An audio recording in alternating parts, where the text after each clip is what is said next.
నా శరీరమును భుజించి నా రక్తమును పానము చేయువాడు నిత్య జీవము పొందును. నేను అతనిని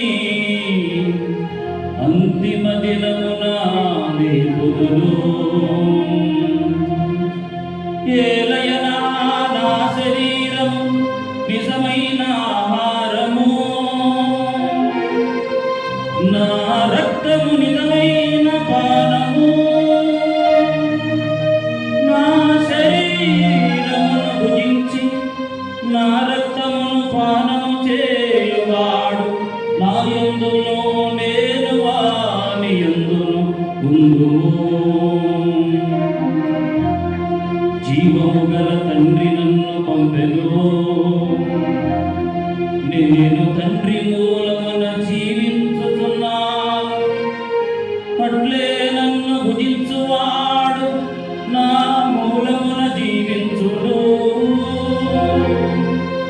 ఇదియే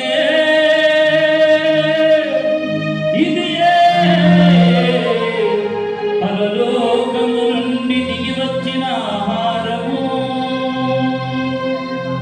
మీ పితరులు అన్నాను గురించి మరణించింది, అట్లు కాక ఈ ఆహారమును భుజించువాడు ఎల్లప్పుడూ జీవించునని సమాధానమిచ్చాను.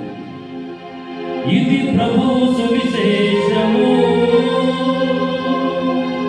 ప్రభువా